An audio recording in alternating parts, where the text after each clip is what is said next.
નમસ્કાર, વડિયાના વાવડમાં આપનું હાર્દિક સ્વાગત છે।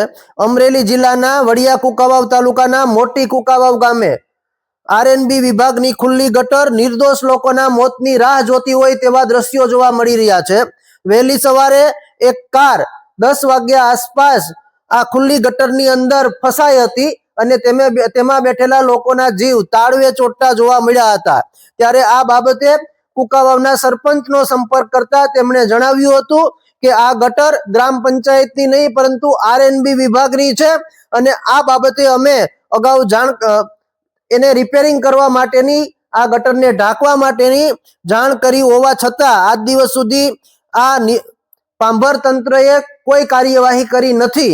ત્યારે કુકાવાવની અંદર આરએનબી વિભાગની ઓફિસ આવેલી છે, એના અધિકારીઓ તાલુકા પંચાયત કચેરીએ વારંવાર જતા હોય છે।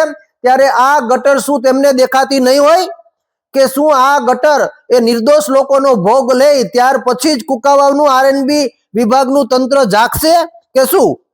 ત્યારે વિકાસના બણગા ફૂંકતી સરકારનું આ નિર્ભર તંત્ર, આરએનબી વિભાગનું નિર્ભર તંત્ર એક ગટરનું ઢાંકણું પણ ઢાંકી શકતી નથી અને નિર્દોષ લોકોના મોતના મલાજાની રાહ જોઈ રહી હોય તેવા દ્રશ્યો કુકાવાવની અંદરથી જોવા મળી રહ્યા છે। કુકાવાવમાં ફસાયેલી કારને 15 થી 20 લોકોએ સાથે મળી અને બહાર કાઢી હતી।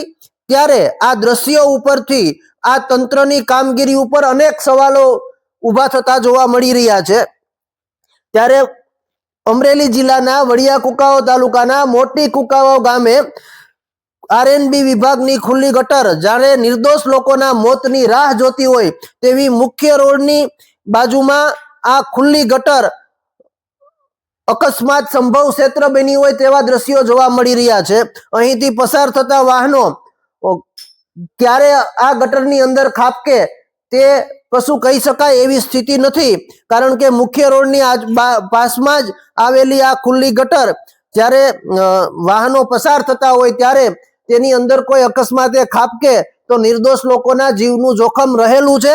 ત્યારે કુકાવાવના આરએનબી વિભાગના આ તંત્રને વડિયાના વાવડના માધ્યમથી વિનંતી કરવામાં આવે છે કે હવે જાગો અને આ ખુલ્લી ગટરને ઢાંકો। જોકે આરએનબી વિભાગના અધિકારીઓ આ બાબતે કાર્યવાહી ક્યારે કરશે તે એક મોટો પ્રશ્ન છે, પરંતુ હાલ કુકાવાવ ગામે આવેલી આ ખુલ્લી ગટર નિર્દોષ લોકોના મોતની રાહ જોતી હોય તેવા દ્રશ્યો આ કાર ફસાઈ હતી તેના પરથી જોવા મળી રહ્યા છે। આ કાર એક ખુલ્લી ગટરની અંદર સવારના સુમારે ફસાઈ હતી, તેને 15 થી 20 લોકોએ સાથે મળીને બહાર કાઢી હતી। કારમાં સવાર તમામ લોકોના જીવ તાળવે ચોંટ્યા હતા। આરએનબી વિભાગના તંત્રને રજૂઆત કરવા છતાં પણ તંત્રના કાને આ રજૂઆત કેમ અથડાતી નથી તેવા અનેક પ્રશ્નો સામે આવતા જોવા મળી રહ્યા છે। ત્યારે વિકાસના બણગા ફૂંકતી સરકારનું આ વહીવટી તંત્ર શું કરી રહ્યું છે તેવા પ્રશ્નો લોકોના મુખેથી સાંભળવા મળી રહ્યા છે। તો વહેલી તકે આ ગટરના ઢાંકણા